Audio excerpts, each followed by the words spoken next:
right, it's your brother Zion Lexx. Sign up for our online academy, which is Learn Torah Hebrew Academy at patreon.com/Learn Torah.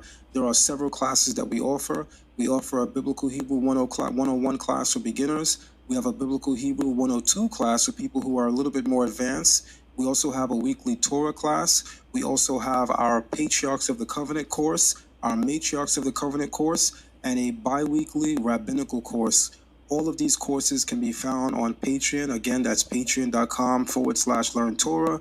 You guys are definitely in for it. It's a very invasive class. All of our classes are deeply invasive and very, very meticulous to the T when it comes to understanding the culture, the heritage, and the history of our ancient ancestors. So sign up for Biblical Hebrew at patreon.com/Learn Torah. I am your brother, Zion Lexx.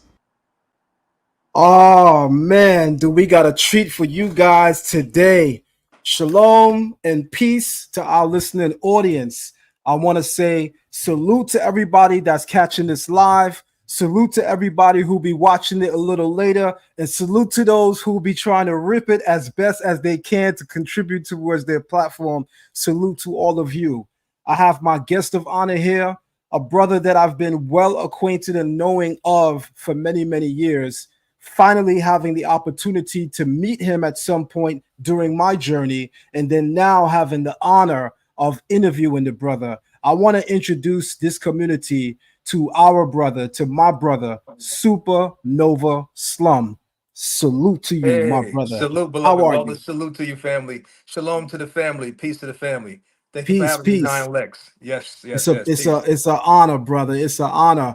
I want to go straight ahead and begin with this. Yes, sir. Your name. You got such a unique name. I mean, there's no way to say your name and not feel charged. Tell us about the origin of your name, Supa Nova Slom. Yes. So when I was 5 years old, my mother gave me what she called my power name. She said she observed me for 5 years in my development, and she said that I was a shining star, a very bright shining star, and that once I matured into knowing myself more, I would really be responsible for taking on my light. And so she called me Supernova. And she said that Mm, one day that once I be able to navigate properly and be confident in that navigation, I'll be able to take on the affirmation of a shining star. SLOM is an acronym representing Star Lord Original Medicine. So mm, basically, the in the Commission salute, it will represent Aten Ra, the revealed light, Amen Ra, the hidden light, right? So mm-hmm. as the sun is revealed, it also, in it's also indwelling, so. You have a remarkable journey, and a lot of people know of you in the conscious community, but a lot of people aren't really intricately connected to where your story essentially begins and Yeah. why it is that we come to see you in this state that we observe you now. So I want to ask you a little bit about your childhood. That might be a question that's burning for a lot of people. What was life like for young Supernova? Where did you grow up? Grew up in Crown Heights, Brooklyn, Brooklyn, New York. I'm the eldest son of Queen Afua, for those who know who Queen Afua is. Mm, Um, I was blessed to have three wise men in my life guide all me. right. My mother's three husbands, first being my father, Chief Shango B, who is now an ancestor. My birth father, his name is David William Terrain, and so I was blessed to have him, for the first years of my life developing before him and my mother divorced. And unfortunately, he went down the path of crack cocaine in his journey. Okay. But So that's the side that people don't really know, that I had to struggle between, my mother and her next Right. two husbands, and how I was brought up in the consciousness, but also the rites of passage I had to go through of having a father that I loved dearly succumb to the crack cocaine epidemic. My Right. second father that people may be aware of, my first of my the first of my second fathers, stepfather, is Baba Phil Valentine, or Reverend Phil Valentine. Okay. Him and my mother were married for some time. And then my third to last, I would say the apex pops, is Baba Heru. Oh And man. Come on. So, Come on. those are my three fathers. You know, my father, Mm. who was a it's interesting, talking to you, because he was I don't think he was a practicing Israelite, but he was definitely inspired by the Hebrew teachings. Oh yeah. Oh yeah. And he was talking about my first father, Chief Shango B, and Okay. he was a Yoruba priest, and he was he was a very proud native indigenous black man here. We our family have some strong roots in the Apache, Eastern Band Apache, and the Cherokee family. So he was really into that. And then, of course, my second father, Baba Phil Valentine, in the metaphysics, and then Mm-hmm. Baba Heru in the Commission sciences and application. So that was, just to kind of make it plain, that was, you can imagine just being a child Right. influenced by those three men, plus my mother being Queen of Four. Um, I was with her and my first father, of course, Chief Shango B. They were vegans and plant-based when they met, on their journey. So I was born and raised a vegan from Queen of Four's womb. It was very challenging being in the 80s, raised in that environment, and mostly food. It was like a food desert, growing up in that environment. But my mother, at that point, she was really building her name up as a holistic wellness practitioner in New York, Yes. and doing that work. And, she was able to raise three powerful vegan plant-based children, and pretty much duck and dodge us from the inoculations that were required that a lot of kids had to have. She had some really powerful friends in the medical industry that believed in her work. And so, I'm older now, I can say it, they falsified a lot of documents for us to maneuver through the system. But Mm. my mother was a revolutionary of wellness. She's inspired. Is who inspired me with the affirmation wellness warrior, because all Okay. my life I seen her fight, to protect us from inoculations, from, poor eating habits and all types of toxicities in the nutrition, and Mm-hmm. really be a steward and a light in the wellness aspect. So she's definitely an inspiration to me for wellness. And I had to go through my own journey of rites of passage. We can probably get into that later on in the discussion, but I Oh, had, oh, we're definitely gonna break yeah. this down in stages, good brother. Absolutely, but just to give an overview, yeah. So Yes. I had my own detour, in my teenage years, like some of our brothers and sisters who were in the inner cities, or just period growing up as youths in the 80s and 90s. The gravitational pull of the streets was no joke. But all in all, I'm blessed to say, the Most High is the Most High. So I'm That's right. glad I was able to really be able to navigate that, and come back whole, come back into the teachings of the three wise men, of the fathers, and my mother, Powerful. and be of service, to our brothers and sisters throughout the diaspora. That's powerful, man. I mean, I want to be straight. I want to be blunt. I think you know that about me. I'm that kind Oh of yeah, person. absolutely. And I also know that about you. So Yeah, I yeah. want to say that, my brother Supa, a lot of times when children are born in an incredibly powerful environment, it's hard for them to find their own unique identity. It's hard for them to be seen because Mm, they come from these huge pillars yeah. that the world is astounded by, and here we are, and here they are, Mm, trying to find their place in the world, and sometimes it's hard to see them in the midst of the pillars that came before them in the form of their parents. So I mm, want to first tell you something. The mere fact that you've been successful in making a name for yourself in this community and in the world, moreover, with the things that you have done and contributed, says a hell of a lot about you, because you were surrounded by some amazing pillars who otherwise it would be very hard to even see, acknowledge, or know you exist. mm, Most of us know Malcolm X. How many of us are well acquainted with his children? mm.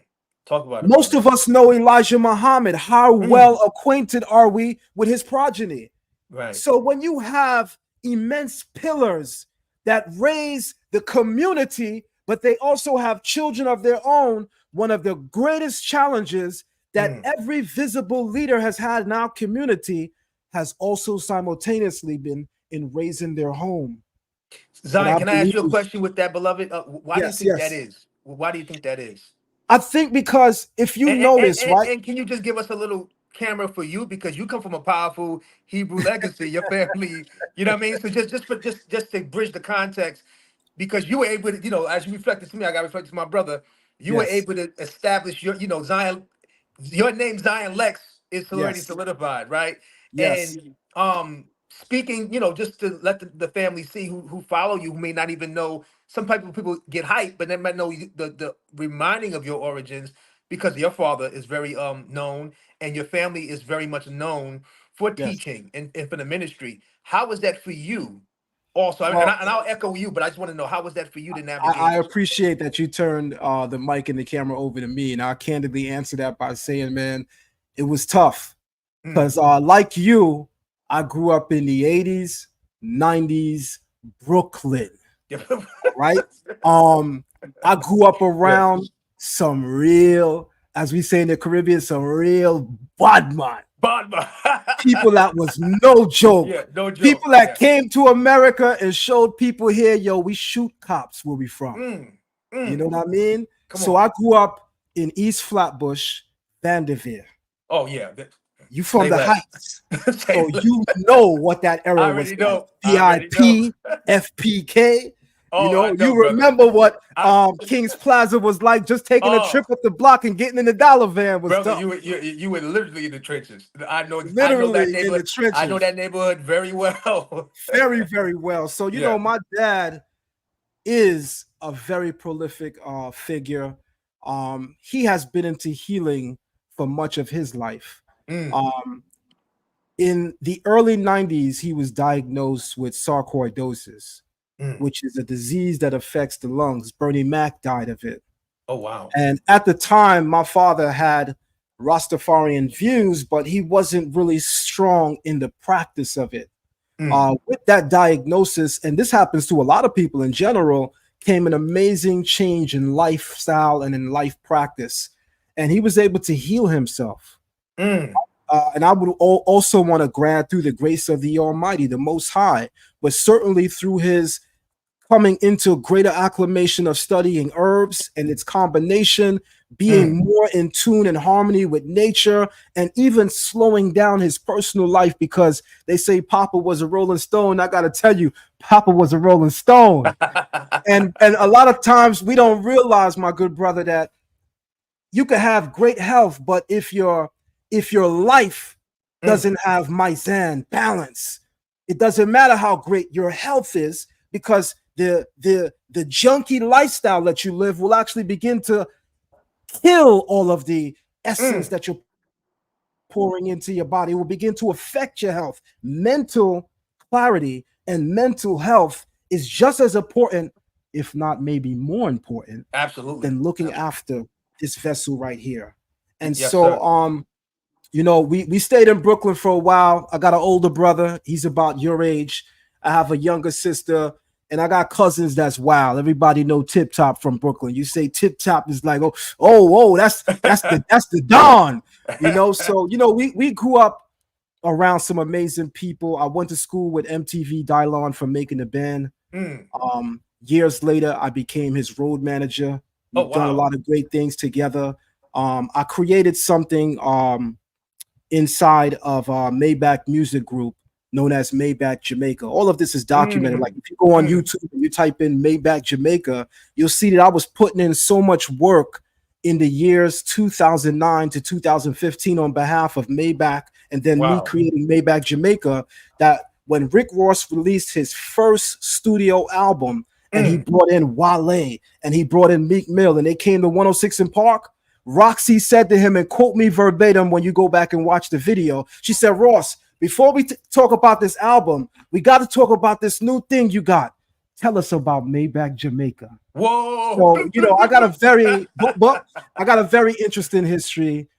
We moved Powerful. from Brooklyn. I'm gonna wrap it quick because this is your interview, but we moved from Brooklyn in the early '90s and came to Staten Island. And we Mm. thought it was going to be quiet time, but Staten Island is on go time.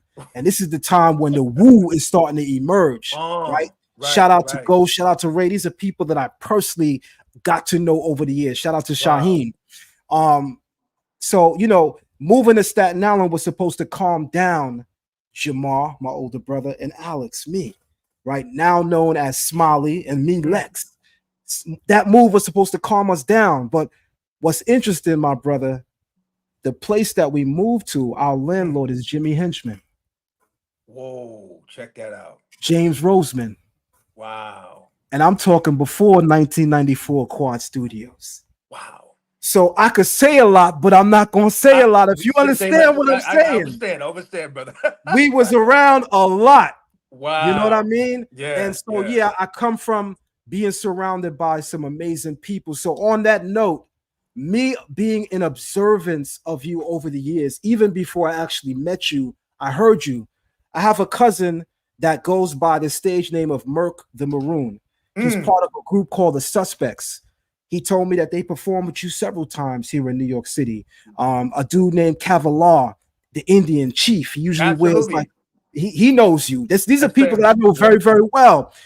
They right hand man, Shaka, he produced the film on the Black Panthers, Fred Hampton. These are Mm. people that I grew up with, seeing every day. So I know what I'm saying, good brother.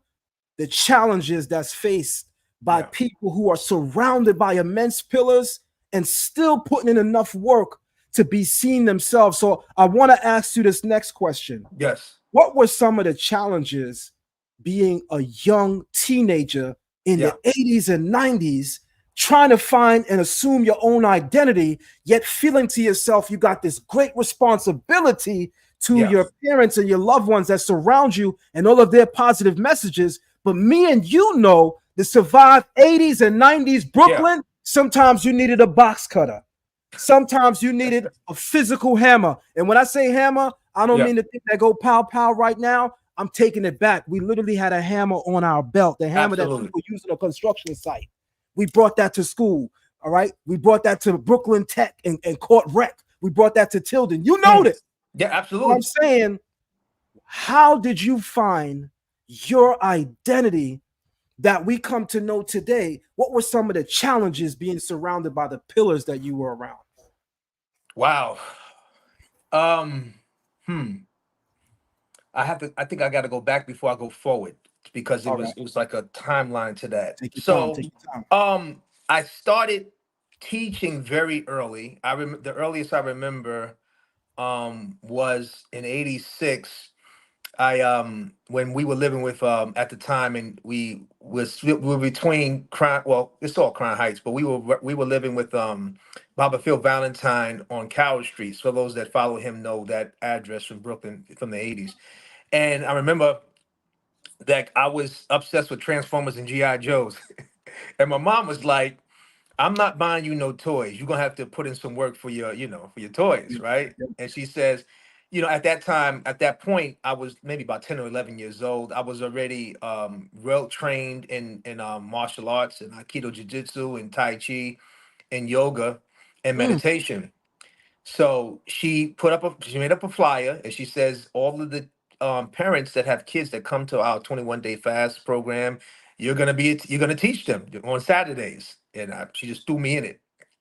So I began to teach meditation and yoga and martial arts to young teen, young adolescent kids around my age. And I ended up having 60 students. Oh wow. And so I was able, you 11 years old, I could, yeah, me buying GI Joes and Transformers, that was gonna be lit. But Of anyway, so course. that was my first memory that I remember as the age of teaching, of facilitating, of supporting. My Uh-huh. mom's mentor was, the elders and myself pour so much into you for you to be of service to others. So she Right. drilled that into me at a very young age, and I've always felt, I always knew I was like a black sheep or a child out, like I was just Yes. because of my environment, but I was still outgoing.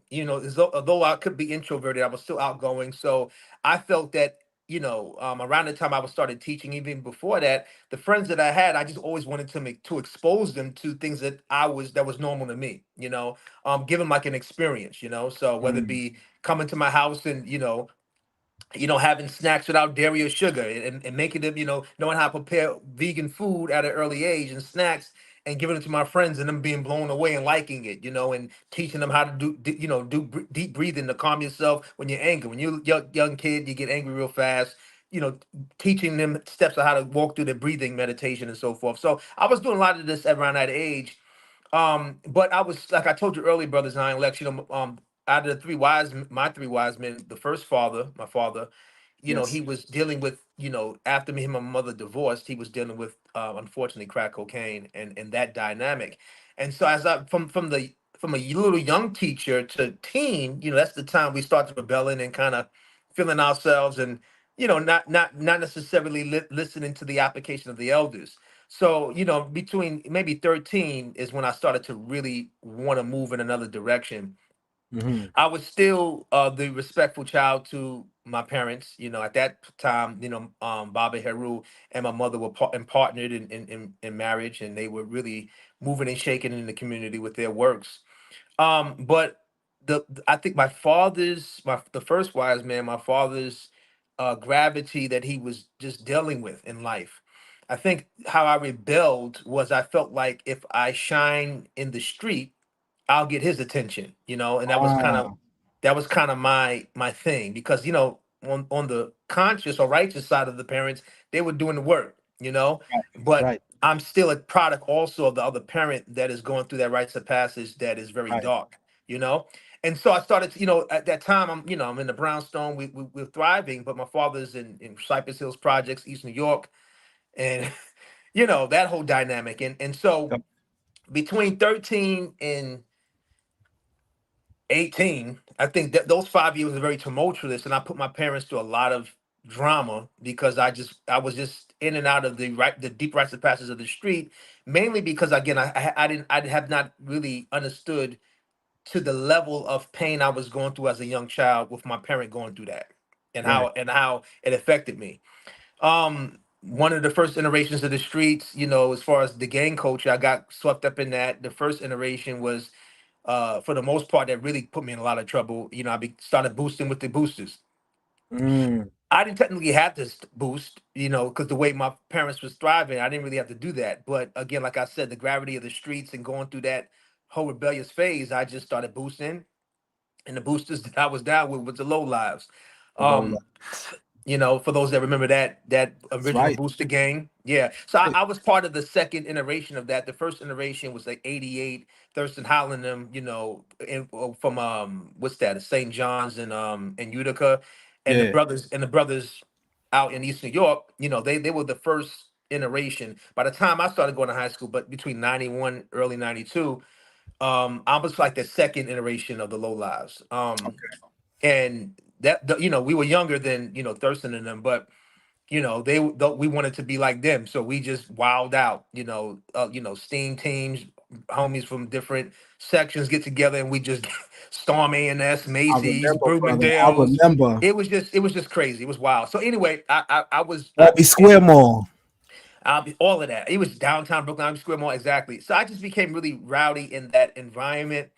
Mom would be on one floor teaching 21-day classes. Pops would be another floor. Baba Heru teaching Chemits 101. And I'm on the third floor with the homies, looking through items that we just racked up, and smoking weed and just wilding out. The opposite of what was going on in the home. Right. But I was Right. real clear. I was real clear that I was moving in that.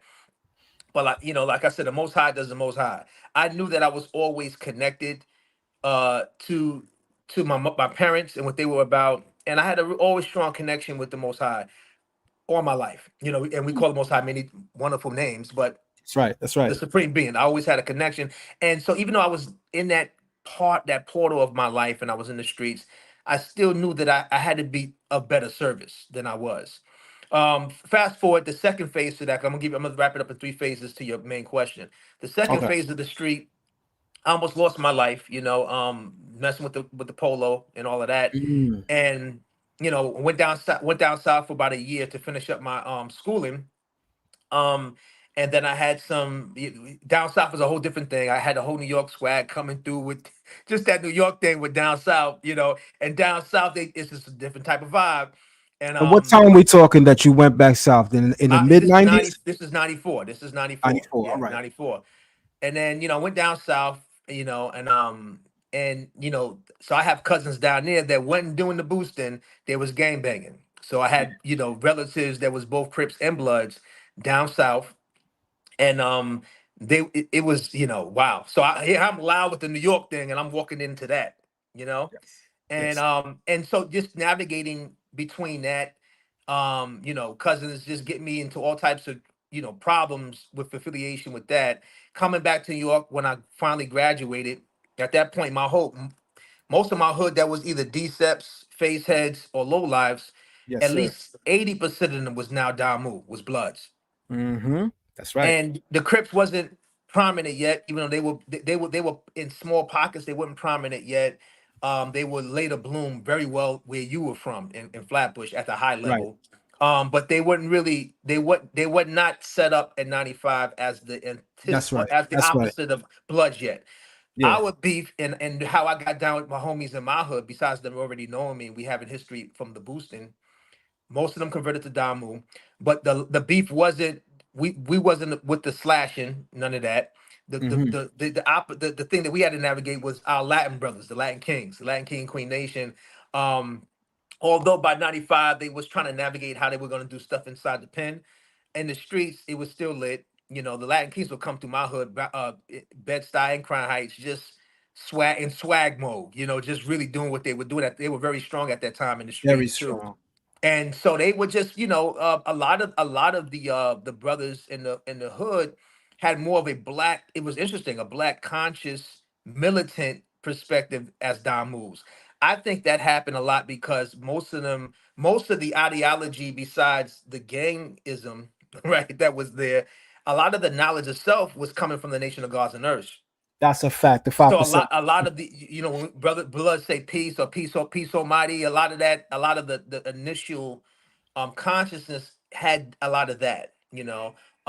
Also, you have brothers that was from, your spiritual ilk, that was also Hebrew Israelites, coming with that knowledge. They just, some of them were just in the street. So Right. we had a nice holistic round of brothers that was already in the street, had some form of knowledge of self. And so I went from a low time to the blood phase. And I remember having some elders that are family members from South Central that found out. My mom called one of my aunts and stuff and told them that, he's just come back now. He's with the Bloods. She's trying to get me away from all the Oh, craziness. yeah. I remember the elders came around me and they were like, listen, we're hearing that, the Bloods out there are making a lot of noise. Your family has a different type of legacy. And so the elders started dropping all types of just knowledge of black power knowledge, militant knowledge. As far as they saw it, if New York was going to get on it, they should not repeat what the West was doing. But they were saying that, if they on that type of time, they need to, be more militant and find ways to really be of service to their community than tear it down. So, I was like at a crossroads of just kind of still wilding out, but kind of Sankofa going back into, the prodigal son coming home, like back into where the Yes. parents were. So it kind of aligned with the OGs that circled around me from the West Coast, from South Central specifically, that was just putting all this amazing game in my ears. So what happened was I would be telling the homies exactly what they would, let me know. And a lot of New Yorkers at that time, especially blood related homies, didn't have direct access to a lot of the West Coast or Midwest family. A lot of it was internal. Certain people had access, but not everybody. So I would just call my relatives up and put them on speakerphone and just have them kind of spit some of that militant empowerment to the Mm. homies to kind of move them in a different direction.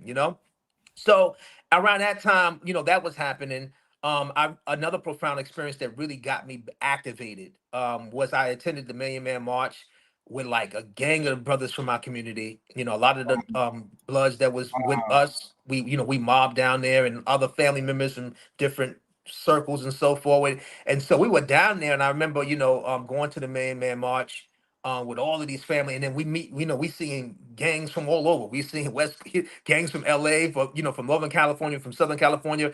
We run into brothers, from the People Nation, the Folk Nation, from the Midwest, from Chicago, and just Mm. regular, just brothers, just being there, feeling the brotherhood. So it was real powerful and profound. And I remember a lot of the gang homies were going around with me. I would take them to the fast food restaurants, and I would boycott throughout the day the different fast food functions. I'm like, Mm. how are we out here as men assembled, million of us empowering ourselves, still putting these non-nutritional, non-mineralized foods that are here to destruct our, our the black man's body, right? So why we out? So I remember that really had a light bulb moment. I said, well, okay, Mm. I'm out here. I got the homies with me, but everything my mom raised me up on as far as holistic wellness, I said earlier that she was like a wellness warrior. She inspired me to be a warrior of wellness. So me speaking truth to power and kind of using my voice for that, and the homies were right with me. I remember coming back fired up at the Million Man March around 95, and I said, okay, I'm affiliated with these Don Moves out here, but I'm not trying to do none of that we've been doing, right? So Right, I'm moving in right, a whole different right, direction. And that's when I birthed Unify the Hood, Heal the Hood. And that was really me figuring out how to get really powerful brothers from different parts of New York, different parts of the borough together to find ways to be solution oriented when brothers run into problems with each other. You know, and so I was fired up with that, and I would use the metaphysics, the comedic information, the wellness that my mom was about. I would find ways just to kind of bridge and teach brothers that was in the streets, alternate ways to to navigate it, and other information they can understand and take in and reflect on. And so to the third phase, which you asked me initially about the challenges, I had to give you the backstory to let you know like what the gravity was for. right, Something in right. the warrior class always called me. For some reason, I will always be attracted to the warrior class, and I had to go through the rites of passage. Like I said, with the low lives, one phase, second phase with the East Coast Bloods, and the unified hood, heal the hood spirit was there because I said, okay, if I bring brothers together for unity, they still are sick. They still have all these ailments that they don't even talk about. You know what I'm saying? Right, The right. asthma, the hypertension, the diabetes. I mean, this is still prevalent. So we still got to heal the hood. So even if we heal each other, we still dealing with brothers is banging. We got to Facts. unify. So that's Yep. what became my passion. And so the street brothers and sisters, it was just especially when I got activated from that portal, I had so much support. You know why I didn't have the support? To your question, I didn't have none of the support from the so-called comedic side, at all. Mm. At all. At all. Mm. So that was heartbreaking because that was the community that was grown Right, up in. right. And as a child of at that point, Bobby Hero and mom, they were really a force in that community. And I keep it real, brother. It was a lot of hate. I didn't understand it though, because the people that were receiving me Yeah. were the street folks and brothers and sisters from different parts of the nation. Like you Trust got me when I tell you I understand. Hebrew family received me. Right. I had Islamic family received me, and I said the only Kemetic family. I didn't understand it, brother Zion. I didn't get it. But so what it did was the Most High told me, you know what, take all of the principles that you've learned from that and just pour into Unified Hood to Heal the Hood. And I think just to highlight what you said about how I was able to distinguish myself, I from 95 on, I just put all of my attention and focus on finding ways to fellowship with brothers and sisters in the street from a holistic perspective, Okay. and because I had my rites of passage moments, I already had the built-in audience, and so they were receptive, and that became my extended more. Even though I was a young Kemite, right? Yes. I wasn't. It was more for me personally. It wasn't something I was able to share in the community because they weren't receiving me, you know who did receive my information as far as wellness and holistic consciousness was the homies in the street. And so now the onlooker will go, well, how could Queen of Fua's son be affiliated with the Bloods and the Crips and you know, but it's like I mean, to me, my mother always put me in service to others, That's and right. if I have That's right. something that I can be a bridge to, to meet brothers and sisters where they at and empower them, without condemning them or making them feel like they're lesser than, but meet them in healing and empowerment because I wasn't getting no love from the Kemites. I felt, hey, well, I guess this is my calling. And so whether it became my focus again was passion, was holistic health. Also, being a mediator, being someone that was into conflict resolution. I felt that that community really um, they say made you who you are. I felt that community, the gang community, really embraced me in a way that, unfortunately, I would say the conscious community, not individuals, but as the whole, they Yeah, just right. never Collective. really, like, I think to your point, because Baba Phil Valentine, because of Baba Heru and then Queen Afua, certain individuals saluted the work that I was doing, and gave me the opportunity to share. I'm very grateful. Speaking to yourself, brother Sadnetta, I mean, he's Right, right. definitely Can't forget that, brother. supported Yes, me. yes. Good. And I met Sadnetta, um, when he was with Dr. Khalid, when he Mhm. saw me in the street, he bear witness to work I was doing as far as unifying the hood and healing the hood, especially around that time. When there was some contention between the Crip brothers and the Damus. Finding ways to fellowship and work through that mediation, for all of us. He witnessed that, when I was in the streets doing a lot of that organizing. So, I think that I don't think the um I think it's still an undertone of that, brother Zion. You know, Mhm.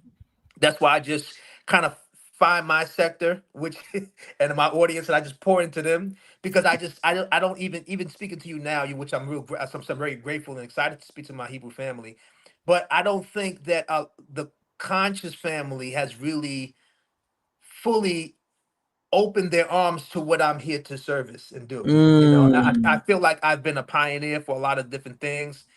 um, I remember, in 2002, me and my mother partnered to do my first film called Holistic Wellness for the Hip Hop Generation, that featured Erica Badu, Dead Prez, Common, and others. I wanted to do a film inspired by the work of wellness, because I felt the hip hop generation was getting into a paradigm that we're in now, where we'll have compromised immune systems, hence being susceptible to when the so-called thing happened, the shutdown Yes, happened, and yes. and then and just many other ailments that we have not been corrected. So I did that in 2002. um and then I had a first book published, um by HarperCollins in 2009, called The Remedy, which I reintroduced to the public as the Holistic Remedy, as current. But I've been ahead of the flow, really wanting to galvanize not only the brothers and sisters in the streets, but the hip hop community at large, about the urgency of wellness and self care, and taking care of oneself, body, mind, and spirit. And so, I've been very passionate about that, but I told you, like, now how it shows up, because we're in social media, right? Right. So now people that understand, do the knowledge of the journey, they know I've been doing what I've been doing before the internet was the internet.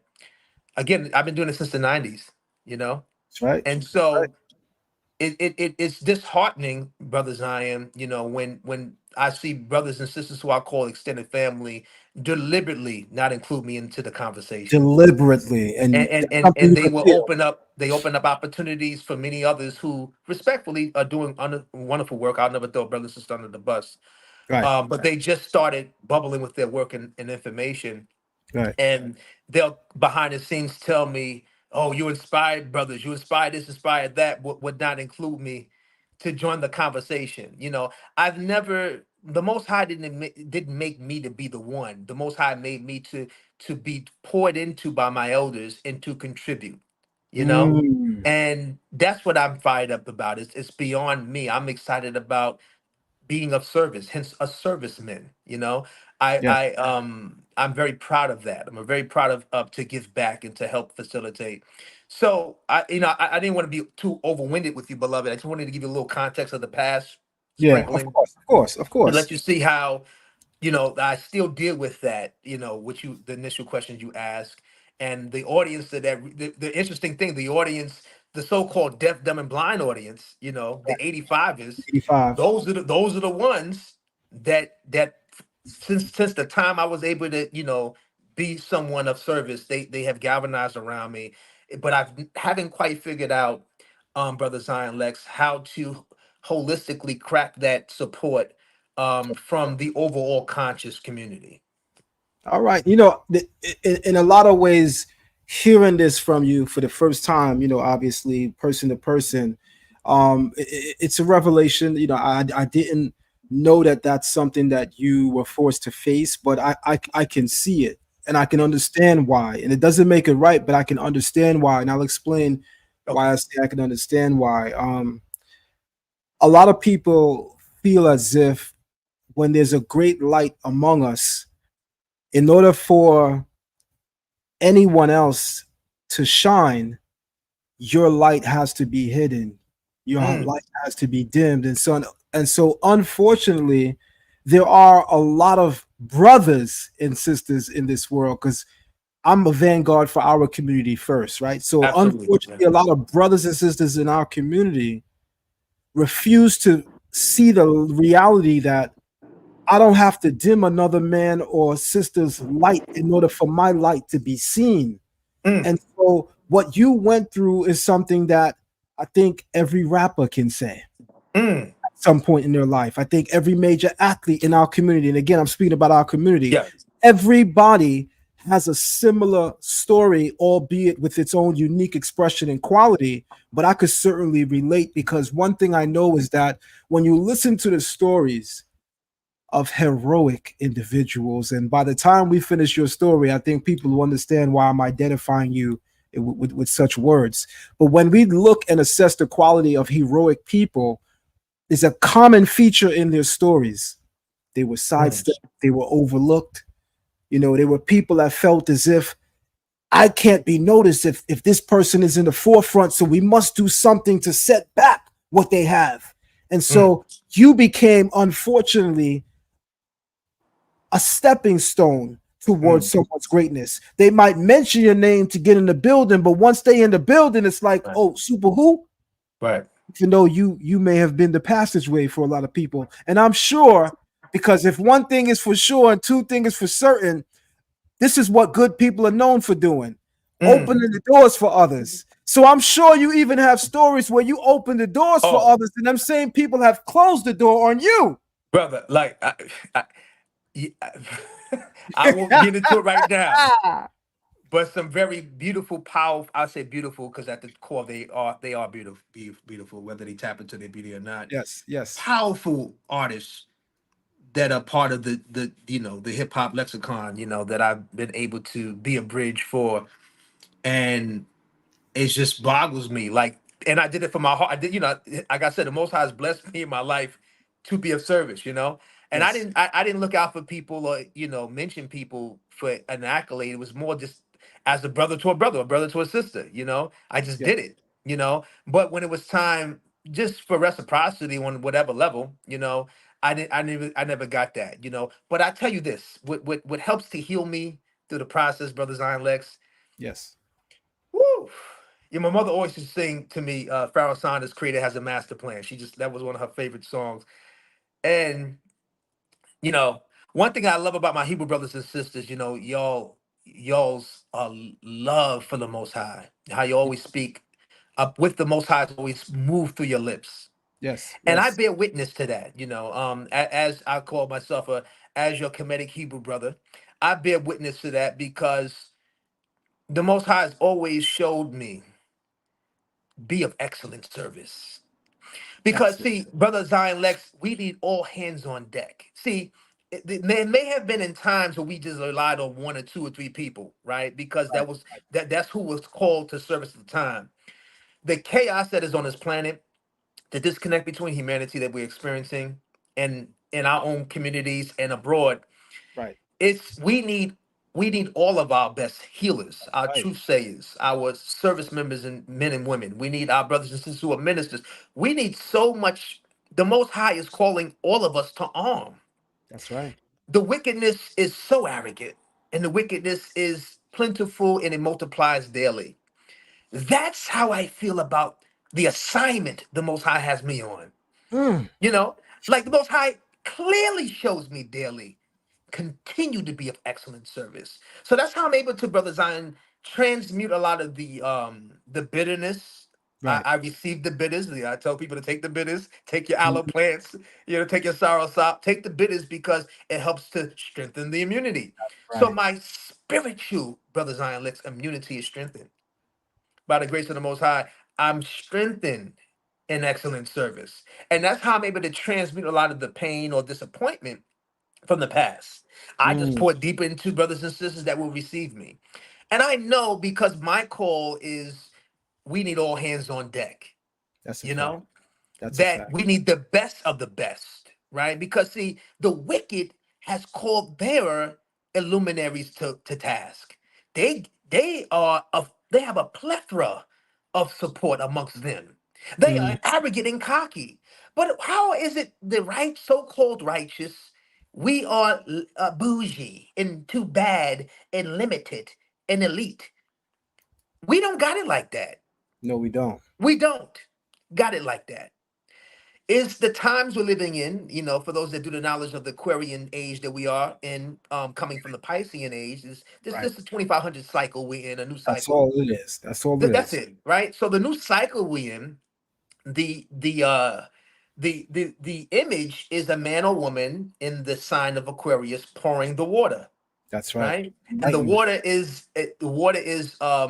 can represent a metaphor in metaphysics of consciousness, of creation, of life, right? So that means to me that I have my life in my hand, right? And I'm also pouring libation, right? To those that come before me, my elders, the ancestors. I have the ability to take the vessel and do it and do the action, right?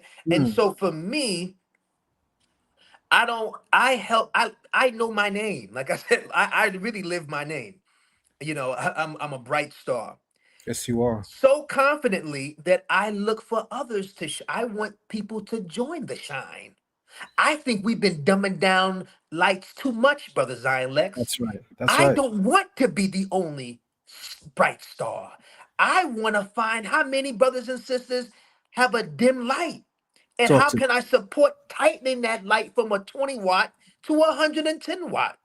Mm, Because the wicked has assembled their army and they have the audacity to dangle in our face in the algorithm all day, every day with no apology. We need to be encouraged to help others flourish, that's right. help others evoke their power. I tell people all the time, if you call me the leader, I'm only leading you into you. Talk about it. You don't have to follow me. Follow my lead and help to lead others into themselves, right? Mm. Getting the knowledge of self. So I'm fired up, Brother Zion Lex. I have transmuted the energy. I've transmuted and healed that young child that was disappointed in the Yes. community. Yes. And I just pour into brothers and sisters that are for it. And we're gonna get there in a second, but Yes. there's something that I want to ask you, right? Talk to us for a second about how you took your early life journey growing up in a stable, harmonious environment on the one hand, but also being exposed to some volatile Yep. environments.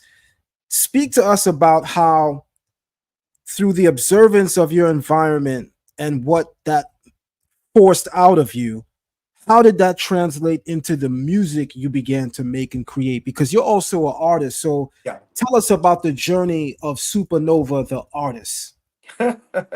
Wow.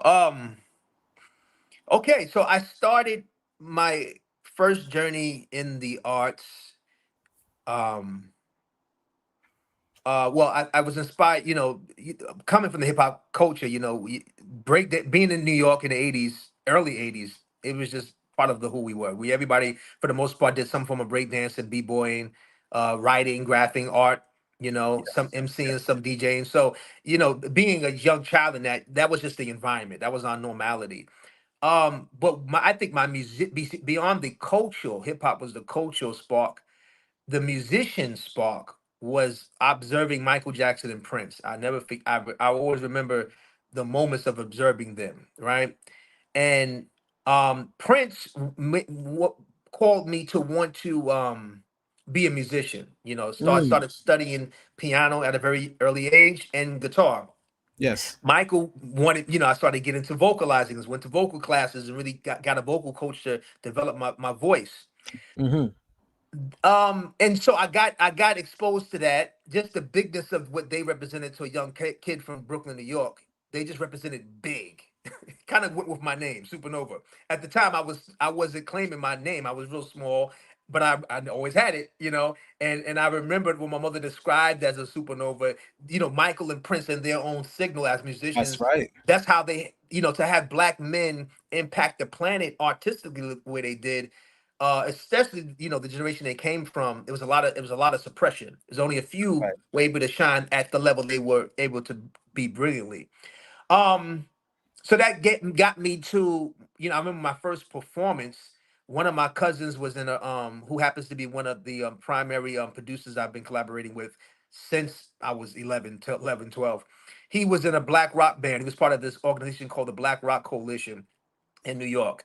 And I remember me and one of my brothers, brother Osayande, we I think we were called the Conscious Creators. Our first group was the Conscious Create, something like that, something conscious something.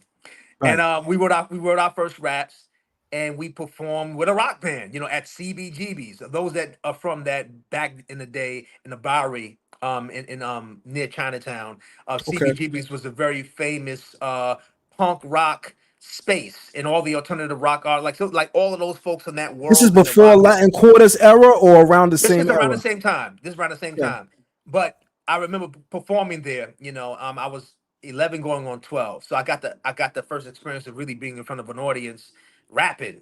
And loving that. And also the loudness and the intensity of having a rock band behind me as I was rapping. So those are the beginnings of that journey.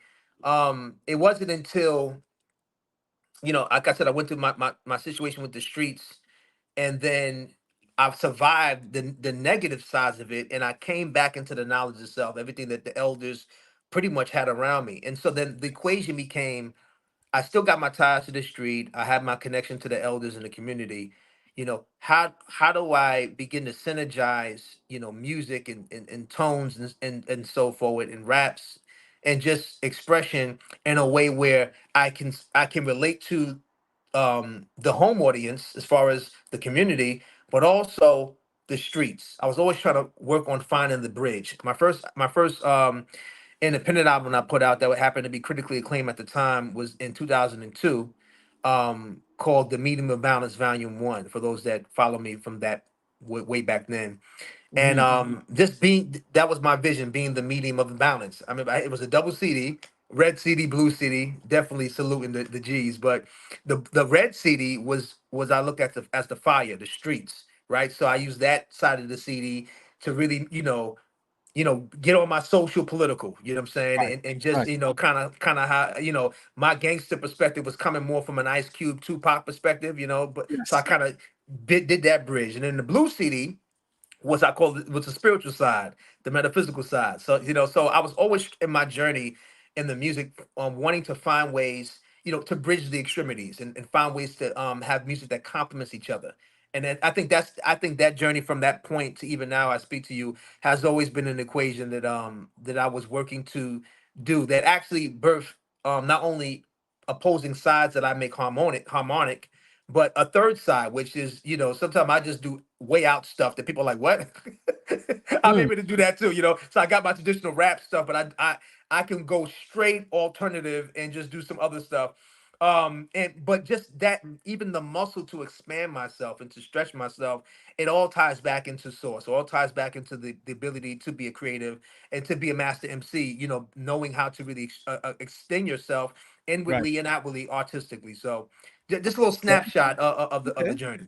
Yeah. So is it through making music, performing music, that you eventually start to be in certain circles and spaces where you're able to meet some more prolific personalities?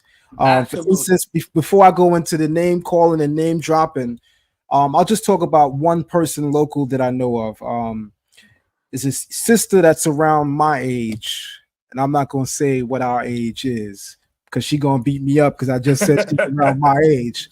But she's known by the name of Queen Goddess, and she was prolific in the 90s and 2000s at the New Eurekan Cafe, Poets Cafe Mm. here in New York City. Oh Now, yeah. anybody that knows spoken word, man, that was like the Absolutely. That place was the to go spot. to, man. Yeah.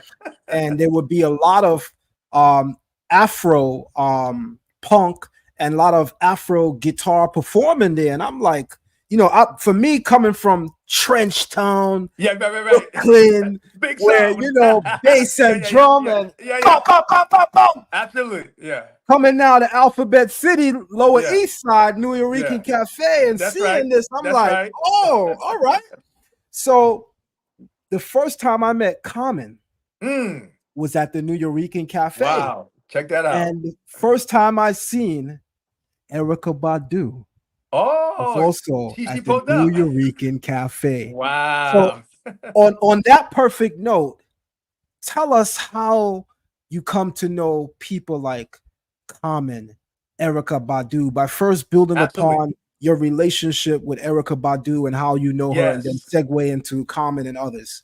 Well, you didn't set everything up for me. I was like, yeah, that's perfect.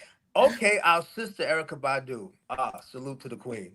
Hmm. So, I love how you set it off, beloved. You talked about, hey, was it the studio? Was it the live performing? Like, what got you Right. into relationships? So Erica Badu was a really pivotal relationship, because I met her in the summer of 2006.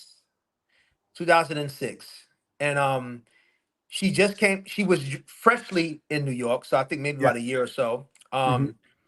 She had just signed her deal, but she didn't tell us. I didn't even know. When I met her, she just signed her Mm. deal with Universal, which is now Motown Universal. I didn't know this at the time. I met her speaking. You lined it up talking about the Rican Poets Cafe. I met her in the Brooklyn complement of that was You the see? Sunday Tea Party. You see? Sunday Tea Party. So I met her there, and I at the time, myself and my cousin brother Interfather God of Sound, we had a hip hop rock group called Altered Egos, and so we were the featured band that night. Like, so we were the ones that closed the whole entire thing. So we had a live band there and everything, and we tore it down. We did our thing, and so at the end of the show, I seen this beautiful sister with this tall hair wrap. I mean, it was motherland, and That's so right. and she just came right up to me, and she was like, she said reflection. I'm like, first of all, her presence, how we got to know her, she had that same presence when nobody really knew her. She always carried herself very regal. So so we just immediately connected. From that point, we just built the whole entire night together, just kicking it. And I didn't know she was signed yet. Just sister and brother building in Lincoln. I felt really connected to her. She told me she is an artist, and she's a singer songwriter and producer, and she raps too. And she freestyled for me that night. She was dope. She was nice. Mm. And then we got bonded because she also at the time told me she was plant-based. She was a new vegan, and one of the books that inspired her on her journey was Heal Thyself by Queen Afua. I said, would you look at that? Queen Would Afua you is my look at mother. that? So she was like, Mm. Queen Afua is your mother. So that was a whole wild thing, right? And then she was wearing an ankh, and I said, you need to meet my pops. He makes ankhs. He makes the jewelry. She was like, really? And then so I remember my parents were there that night, but they didn't get to meet her. And I was able to, link Badu with my mother and my father. Not shortly after, we met at the tea party. And we literally, Brother Zion, we were she was with me every day up until Baduism dropped. Like every day. She was with the family. Every day. Either I was coming where she was. Now what Mm. happened was, so that whole time, once we linked in the summer, like became family, introduced to the parents' family.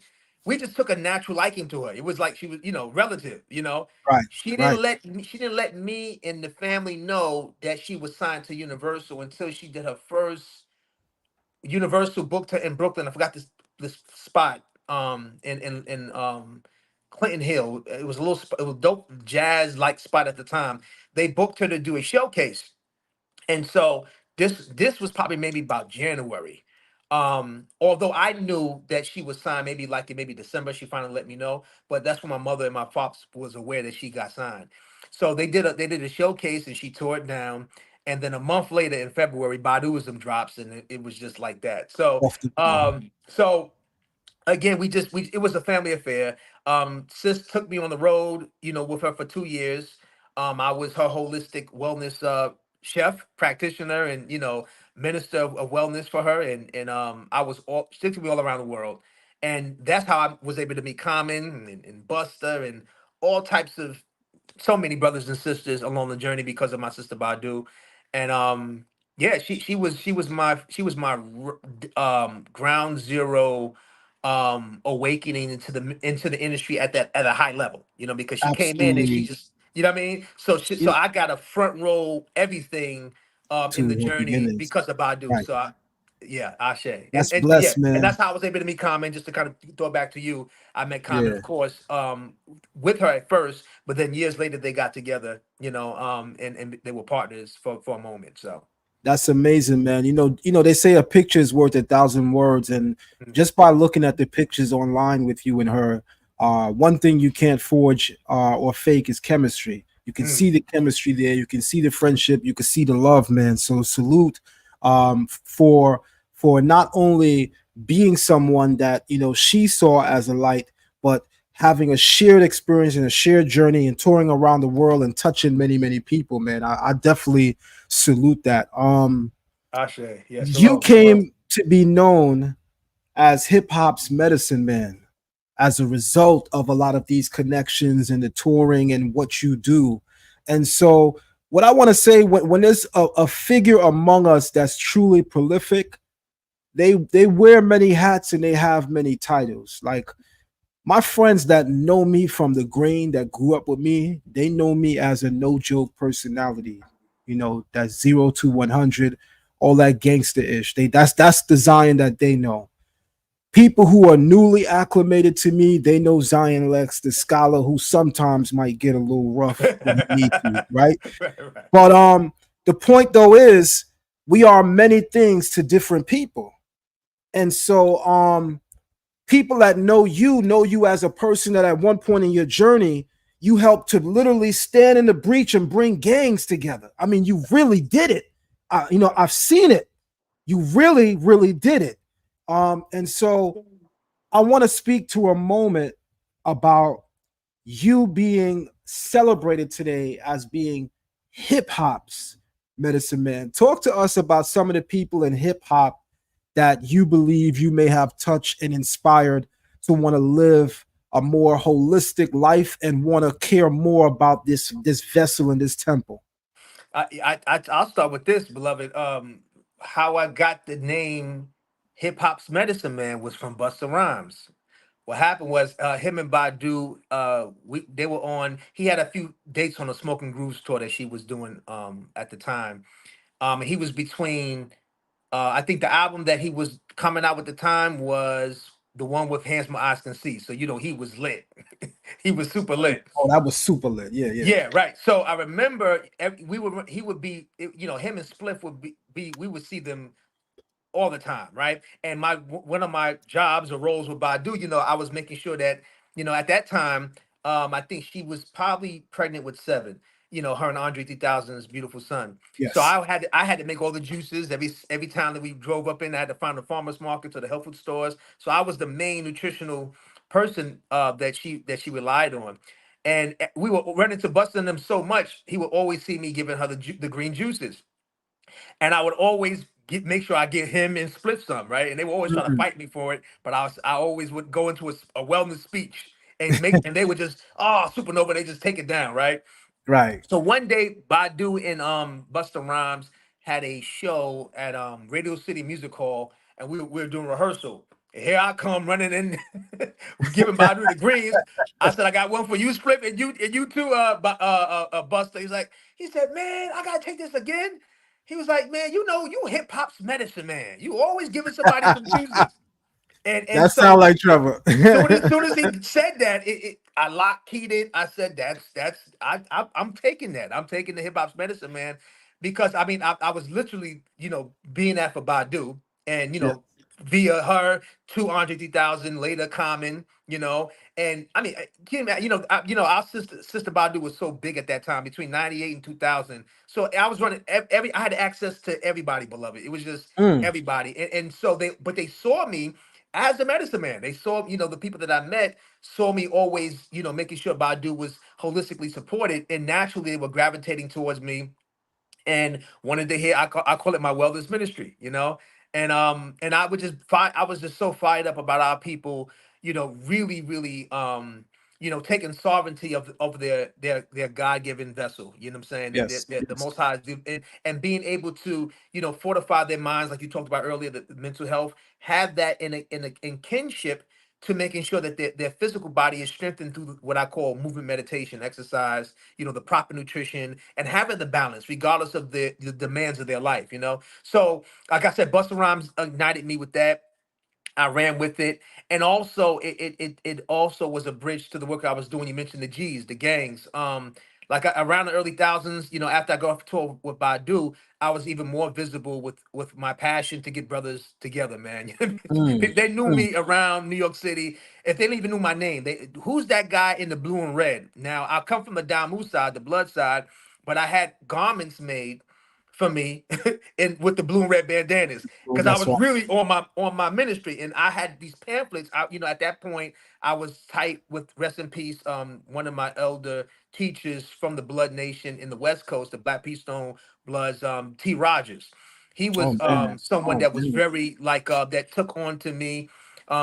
Definitely knew who my family was and poured into me. So I had these what I call the G knowledge pamphlets, Brother Zion, that I would have.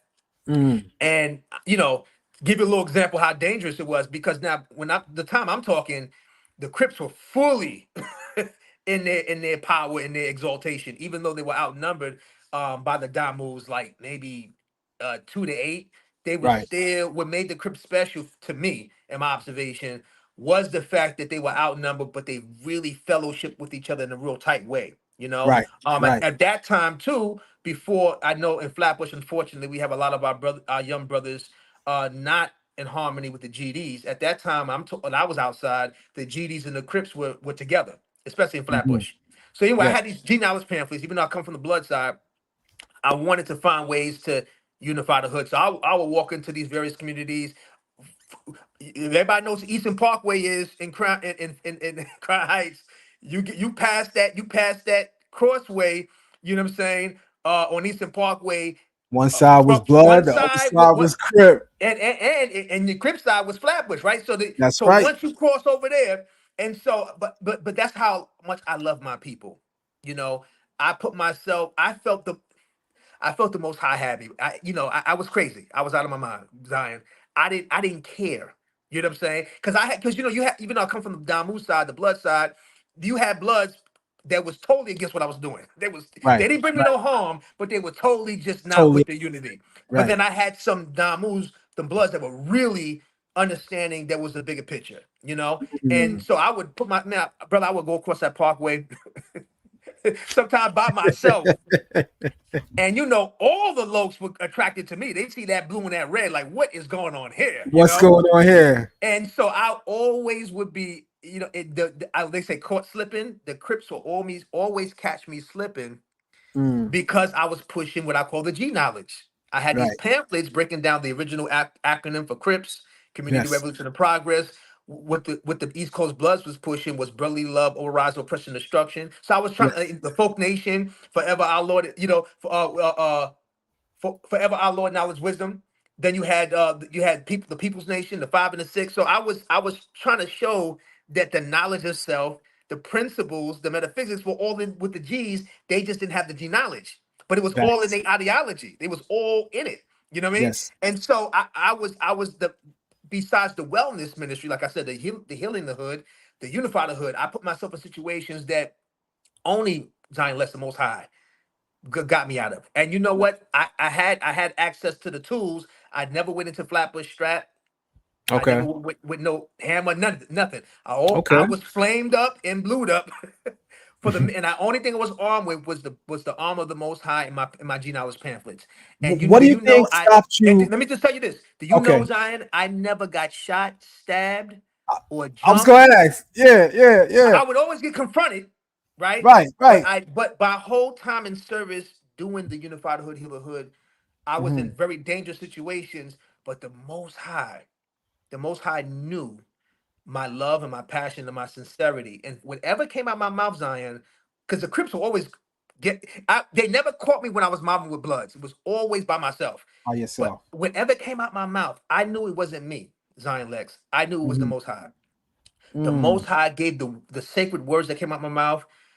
Every time I would be confronted by the Crips, when I stopped talking, it ended with pounds and hugs and brothers mm, taking my pamphlets saying they're gonna spread the knowledge to their homies. And every time the Most High let me see that, Zion, it gave me a more strength to keep mm. going. Each time I was able to not get shot, stabbed, or jumped, because I Right, was in very compromising situations. I'm not gonna lie, right? right. But I've had faith. The Most High allowed me to navigate the most craziest situations, Brother Zion Lex, and every time I was able to navigate it successfully, I kept growing. I kept getting more empowered by the ancestors, powered by the Spirit, to continue to be of service. And that for me, brother Zion Lex, that was my ultimate reward. To just how can I continue to be of service to my brothers, even though I know this is a very dangerous situation, but I know the Most High is going to protect me and have that faith, And I was always blessed to have Oh that yeah. confirmation. And I see that as one of your many unique qualities and attributes that you have. You're the people's champ in my eyes. Oh, You know, salute, from the brother. days that we locked eyes and we met, they say real recognize real.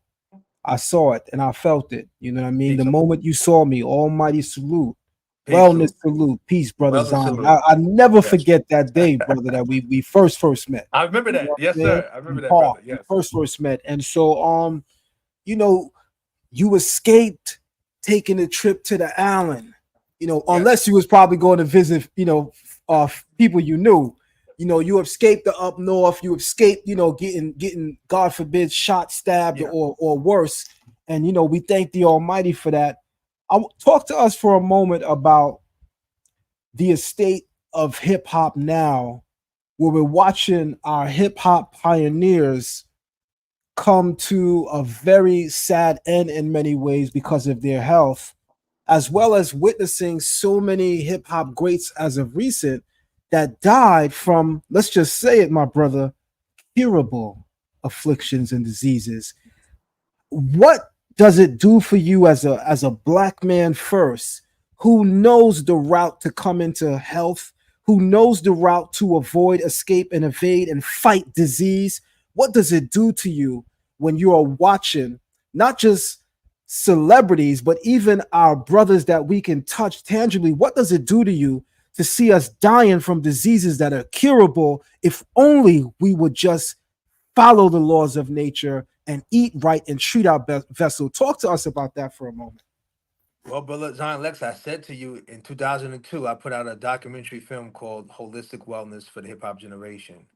At that time, we lost Big Punisher to health disparity, Yes. obesity, and we had brother Poetic from Grave Diggers, Wu Tang affiliate. He died of colon cancer, and many others were dealing with ailments. They were navigating in hip hop. Many of our pioneers and MCs, and so that was the call that I was called to just highlight. And I became very passionate about that call because I knew that at the rate we were going, I saw this episode on Oprah at the time when she was interviewing. At the time, it was a past clip I saw. She was interviewing um, President Clinton, right? Mm, And she asked him about the health of young people, and he said he said, well, his his observation is if the young people do not start taking onus and leadership with their health and wellness, they're going to have some of the worst diseases, or not the same, but worse diseases like their elders are going through, but it'll start to be at a younger age. Like so, when you're young and you're a teen, especially when that time you feel like you was invincible, right? So, yeah, yeah. you just felt like you could just live forever. You was invincible and you could just do whatever to yourself and neglect yourself, and nothing was gonna happen. From the time that Clinton made that statement in the early '90s into the time that I was speaking about in around 2002, more and more young people were being diagnosed with type 2 diabetes as young as 13, 12, and 11, right? Fast forward to now, you have young babies, 8, 9 years old, being diagnosed with type 2 adult diabetes, Oh Brother man, Zion, at that's 8, the 9 years pandemic old. right there. So so we're talking about neglect. The Yes, body yes. needs specific, simple, you mentioned it earlier, simple things in nature. We need sunlight. We need to move, make sure we moving properly, Right, right? right. And then we need proper nutrition. And the first element available to us is water.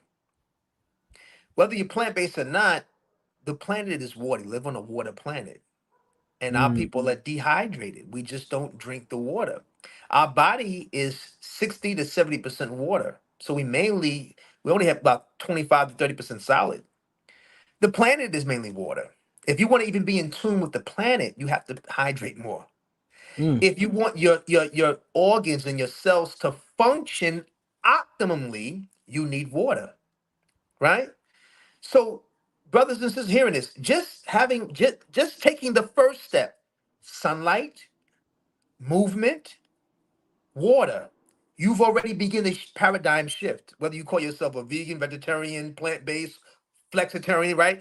Just mastering those three elements, moving your body, proper hydration daily, right? hmm. From AM to PM, at least a gallon, AM to PM. That means from the time you wake up, 8 ounces, 16 ounces every hour or two. Before you know it, before you go to bed, about an hour before you go to bed, another 8 to 16 ounces. You've already had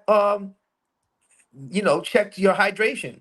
By the time your body stops working at its full function when the sun goes down, when sunbeams are correlated to the sun. So your body's the function is still keeping you alive, but your colon is not trying to work as hard as it does during the daytime. Mm, mm. Most people have been conditioned to eat very heavy at night and no hydration, right? So your body now has to overwork, right? During its times of rest, which is really between when the sun goes down, between like 6 and 6 a.m., your body is going through a fasting period. Yeah, So now it has to not only process what you've ate before that time, if you're right, eating heavy meals, not a lot of fiber, which is fruits and vegetables, right? You just right, heavy right. starches, heavy flesh.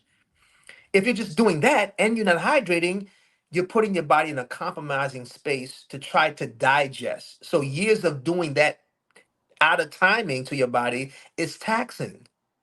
So your body doesn't have enough water, it has to pull from other organs to function, That's a right? fact. Right? Yeah, So all of these things are happening, right?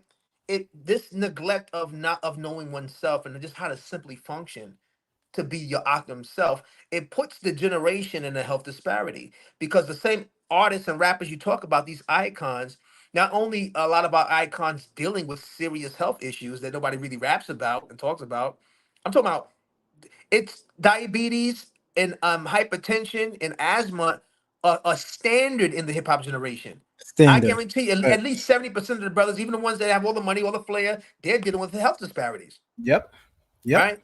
But men don't get awakened into the wellness until it disturbs their prostate. That's when they start to, oh, wait a minute. So, Yep. the drinking and drugging and the pills are throwing brothers off, and now their prostate ain't even functioning right, right? So Hmm. now what type of children are we producing, Brother Zion, between the our generation, between the late 90s and now with compromised immune systems, Mm. the backed up colons, backed up colons in men, prostate issues later on, and our women issues with tumors and cysts. Well, I'm sorry, brother Zion. Take your time. Take your time, man. We're gonna take a Okay. quick commercial break. Okay. We got time. We're gonna take a quick commercial break. We'll be right back, everybody. Throw up the video and share the live stream. We'll be right back. Caribbean Kitchen, Foods offers 7 unique blends of premium, low-sodium Jamaican seasoning that will add a burst of flavor to your dishes. Our authentic all-natural Jamaican seasonings are a game changer when it comes to adding a burst of flavor to your dishes. Our products are kosher, all-natural, contains ingredients that are gluten-free and GMO-free. Our seasonings are handcrafted with the highest quality ingredients. We source our ingredients from the Caribbean to capture the authentic taste of the islands. Unleash your creativity in the kitchen and savor the taste of the Caribbean with our spice blends. Caribbean Kitchen.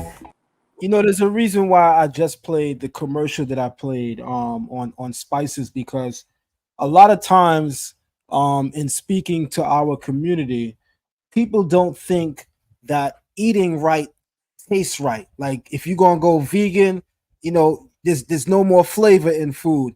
Talk to us for a moment about enjoyable and flavorful dishes that albeit are still healthy, because going vegan don't mean that you got to sacrifice taste buds. You can still find and make food that tastes good. So I want in a couple of moments to talk about your specific brand that you created, Super Vegan.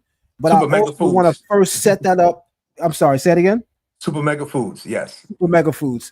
But I first want to set that up by you just educating us and steering us away from thinking that going the vegan route means you sacrificing taste buds. So talk to us about that. Well, brother, across all cultures, the flavors that make food flavorful are herbs and spices. Some places mix fruits for sweeteners, and then the vegetables also dried up into herb, become herbs. It's all the base of flavoring is spice, herbs and spices. So it's already plants, That's right. That's right. right? So That's if right. you use the same concept of flavoring, you want to just find healthy alternatives to the flavor, right? And Mm, then you apply that onto how you make your meals. That's it. It's you just find healthier flavors, okay. alternatives to what you like to flavor, and you bring that into your, creating your various plant-based dishes. Now, whether you are a plant-based vegan, or you're just you're into flexitarian, you have a little bit of everything, just try to be healthy.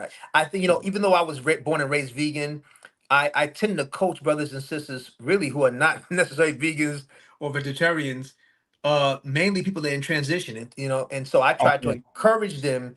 I'm not dogmatic. I try to meet them where they are, Okay. and so I try to encourage brothers and sisters who eat flesh is to approach it like the Asiatic brothers and sisters do, where meat is a garnish. It's not the main, That's right.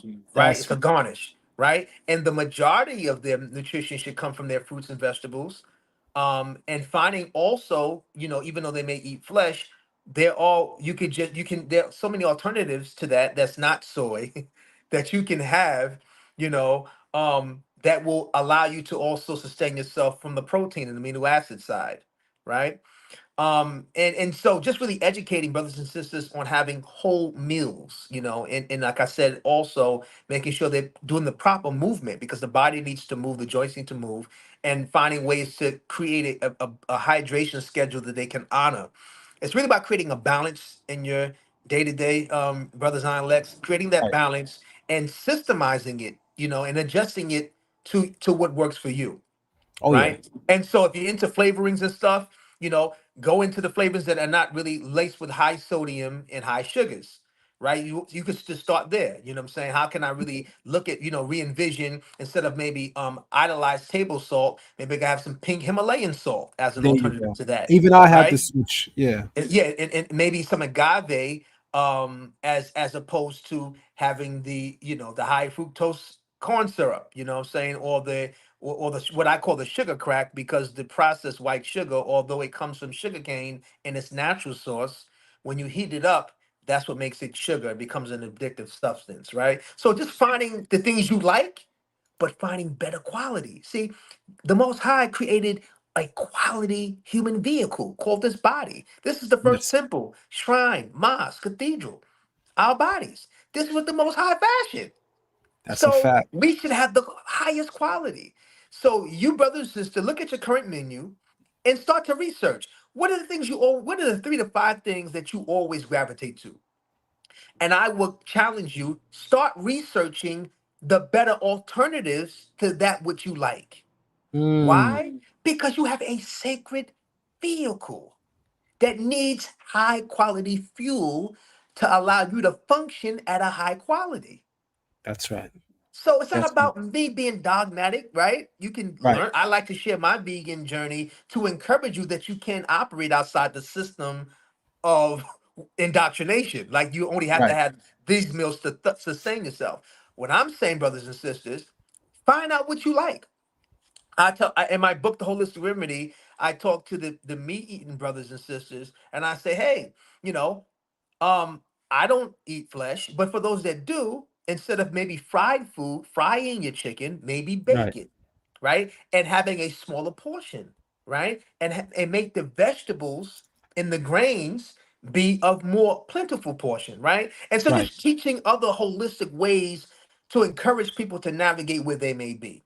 Does it make How sense, do brother? we find you saying it perfect? How do we find your books, and how do we find your herbs? So Yes. you go on to create super mega foods, Yes, sir. right? How do we find it, and how do we find your books? Yes, well, Super Mega Foods, you can go to SUPA Mega Foods. Super Mega Foods, SUPA MGA Foods, FOODS, supermegafoods.com. We have plant-based products there. We have our most known product is the Super Mega Greens, which is a chlorophyll product for those that want to detox but not be hungry while you detox. You can just Yes. put a scoop of that in your water, and the micronutrients in the greens, they help to put oxygen in your bloodstream. They help to keep the flow in your colon, but it also it's energizing. So you don't have to come to feel the fatigue after maybe a 7-day fast or a 3 or 4 day fast.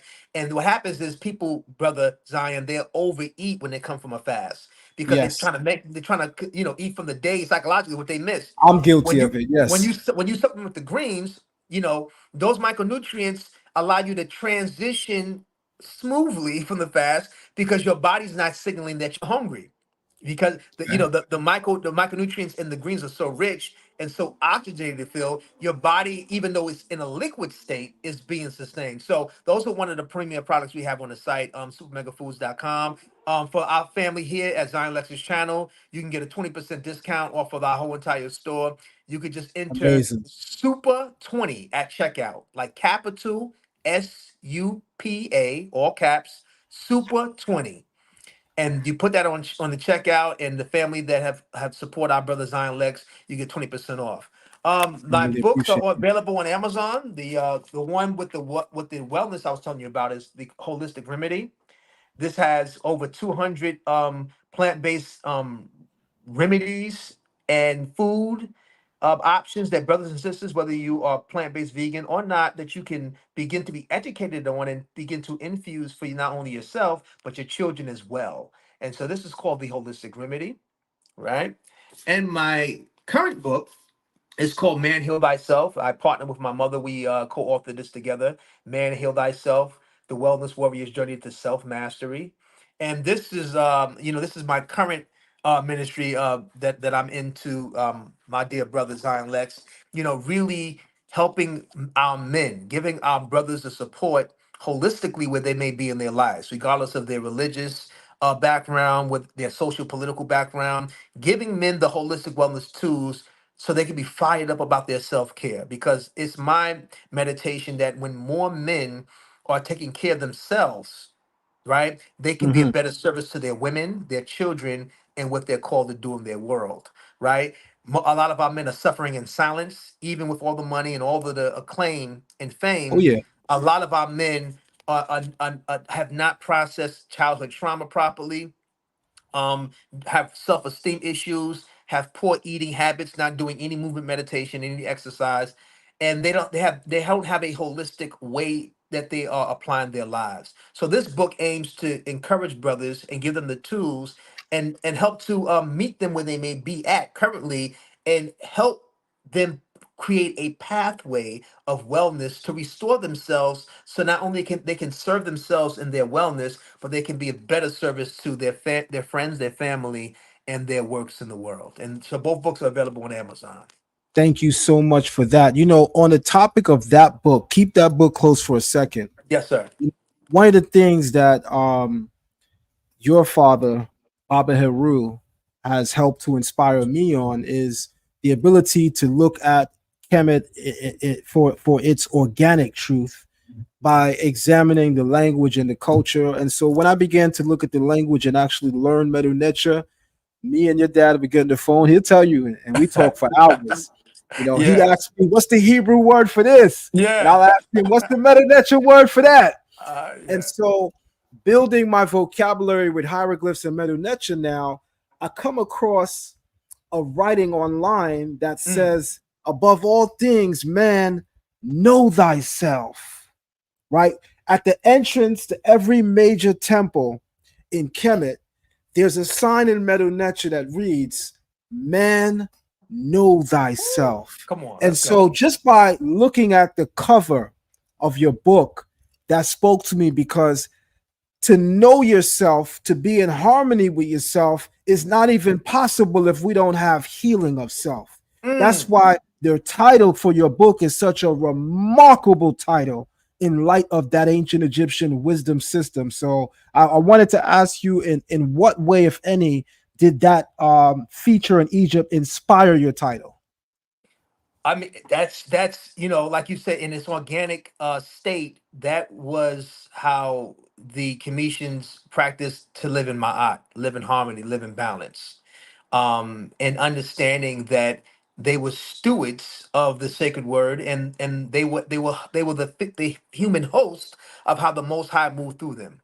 And so, for me, how I look at that ministry of knowing yourself is a lot of our brothers, in order for them to know themselves, they have to, like you mentioned earlier, have to heal through certain wounds that are stopping the growth of oneself. That's right. Right. So a lot of our brothers are out here freestyling, trying to put together a broken man and present Right. that man not having a voice fully in his family. Most of our men, they can be in committed relationships, married to their woman or dating a woman, right? She doesn't really know her man because most times he has not found the way to fully express who he truly is to her, for fear of losing her if he's not appearing as the strongest version of himself.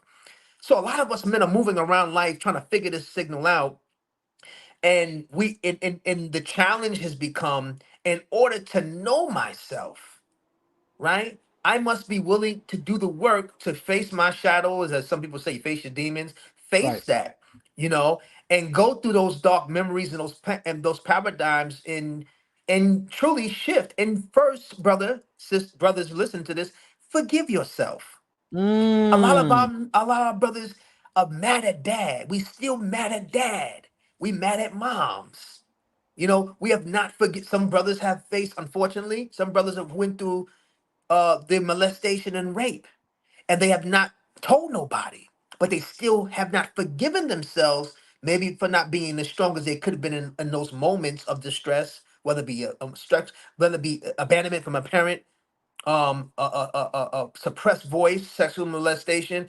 These situations that happen to us, boys are told to shut up, be quiet, don't cry, right? Hold it in.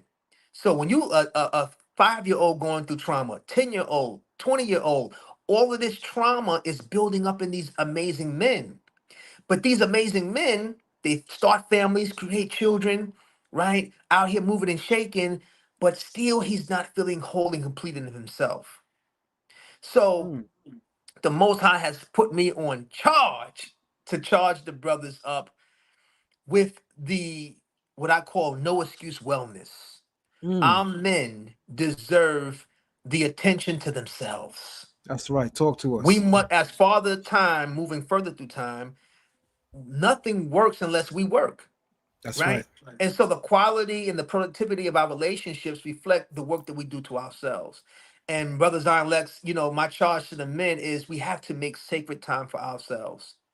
A lot of brothers will talk about, I got this and that job. I'm handling this hustle. I'm doing it right. And then he creates all of these things outside of himself, but he makes excuses for himself. Mm, And so the call of action that I'm calling brothers is to go within. And the mm, first thing I want us to do when we go within, right, mm. is practice forgiveness. Forgive yourself. One of the exercises I talk about in the Man Heal Thyself text, Brother Zion, that brothers in the community can do tonight, Write a forgiveness letter to yourself. It could just be a paragraph of a time where you felt not as strong, maybe as a young man or as a child. It's a memory that haunts you, and forgive yourself for not being who you could have been to that young version of yourself as a grown man now. Make peace with that little boy in you. Let him heal. Let him be know that the grown man you got him. The grown man you can move him through like the Most High has moved you through many times. The same grace we want from the Most High to move through our lives, we have to have that grace for ourselves, Zion.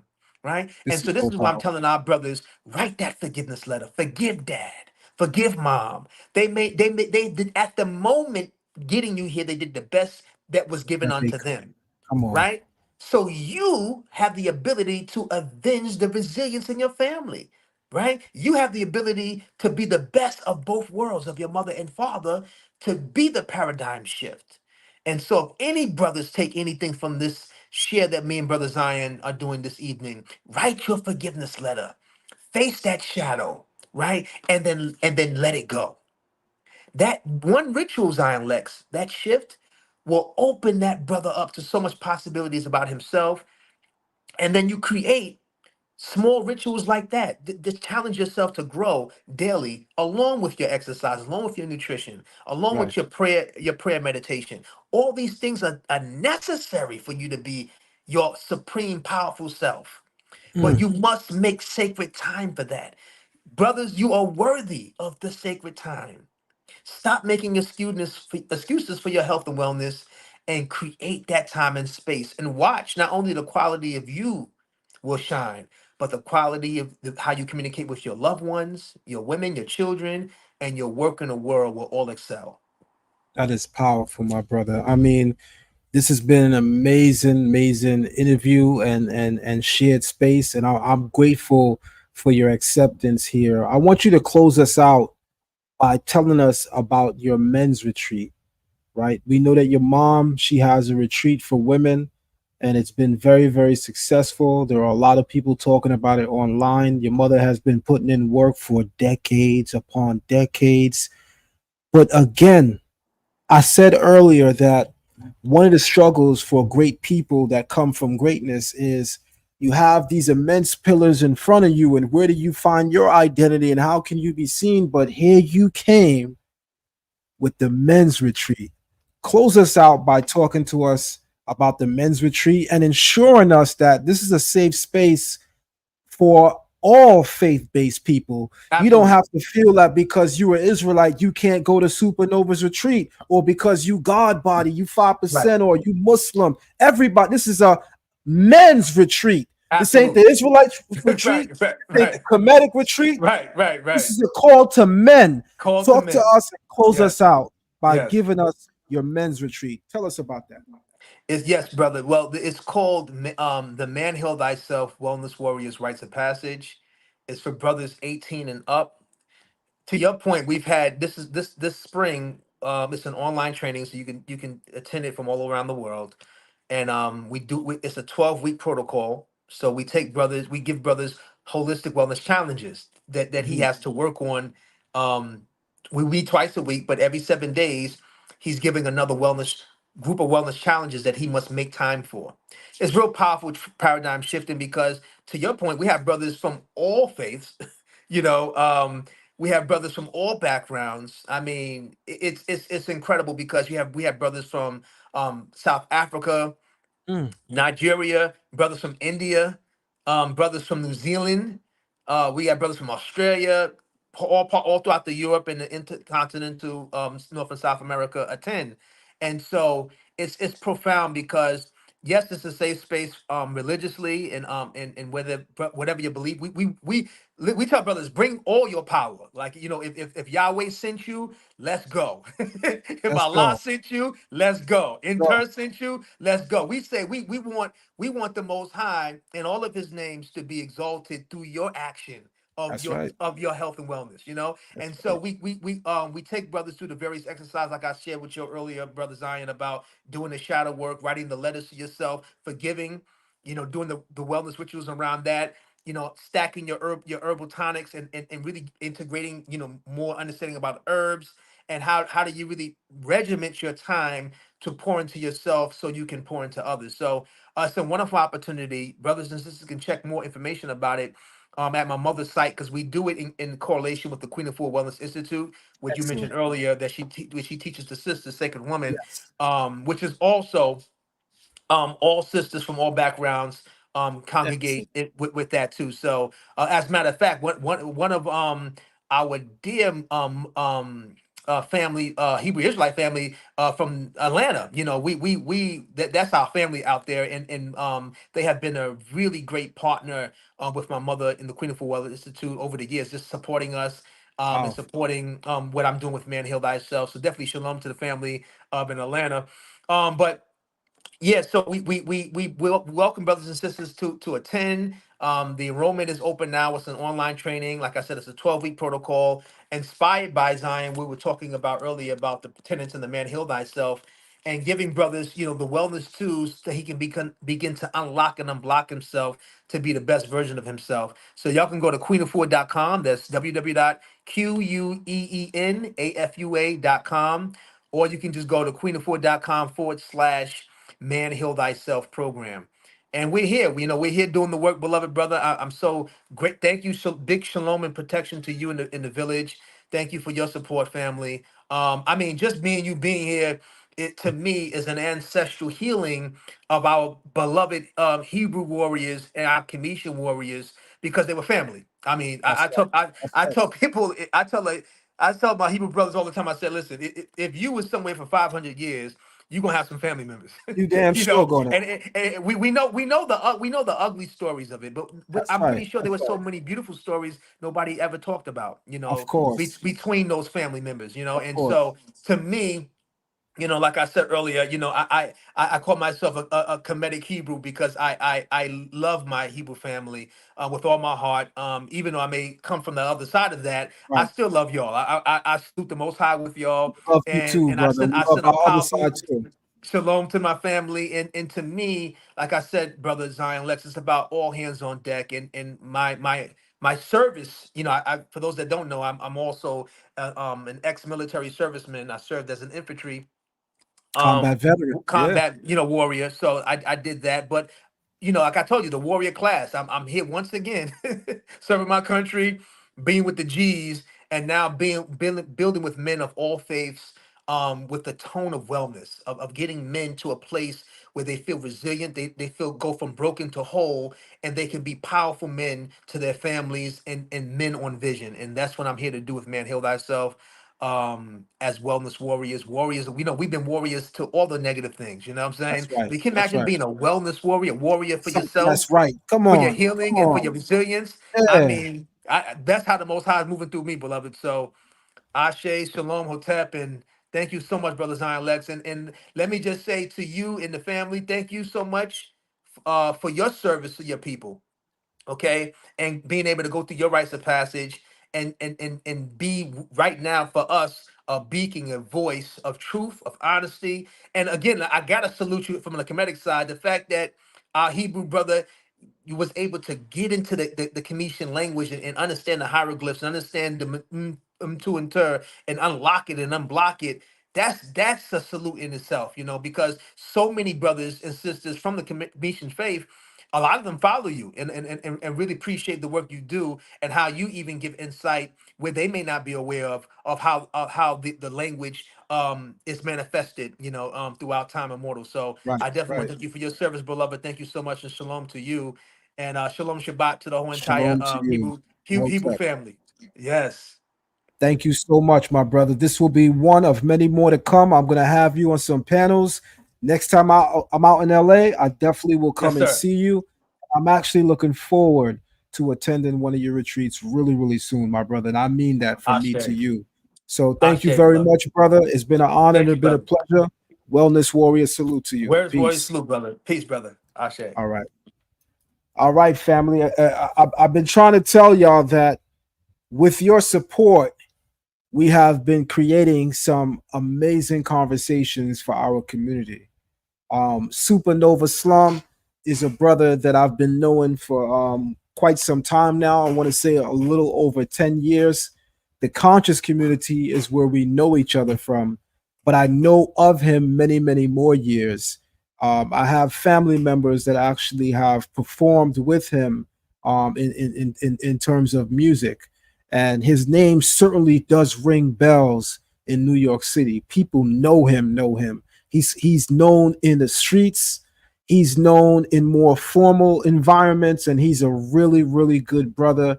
And I would definitely say that the words that he left us with tonight, and I'm speaking specifically to our men, are so, so important. Many of us have been through a lot as men in our life journey, especially those of us with a couple decades under our belt. And we found ourselves at times um, losing our morale and losing our ethics and losing the battle to become greater than I was yesterday. And when confronted in that hour, in that space, with not having the victory, we walk away unforgiving. We walk away hating ourselves. We walk away broken. And I want to be the first to tell everybody that as men, we have to understand that what we did as children and what we were unable to do in our journey does not mean that there is not time to correct that. We got to begin forgiving ourselves. And so I'm not going to say any more on that because his book says so much about that. So I'm definitely going to ask everybody to make sure that you go out and you check out his book. Go on Amazon, type in his name, Supernova Slom, type in Man Heal Thyself, go to his website, go to supermegagreens.com, supermegafoods.com. Let me make sure I'm not butchering the brother's brand. Let me just go up a little bit. I know I have it here. We're going to get this right. Make sure everybody goes to supermegafoods.com, because one thing the brother is known for, and he comes from a lineage of, is helping to heal people, right? And he's certified, stamped, approved for that. If you want more information on him and more information about his mom, Queen Afua, I would definitely steer everybody and go in the direction of looking at their Breakfast Club interview. So you can type on YouTube Queen Afua Breakfast Club interview, and you'll see her sitting down with her son. And there's another interview when she's by herself. I want to say thank you, everybody, for watching this interview. We definitely got to begin to show up and show out more for interviews of this nature. I know everybody loves to talk the Bible talk, but there are many conversations to be had in our community. And sometimes we may even need to come out of our comfort zone in order to entertain and have certain conversations, because we might be missing out on some very powerful conversations and some equally very, very powerful people. On that note, everybody, thank you for being here. It's not too late to continue to support the live stream.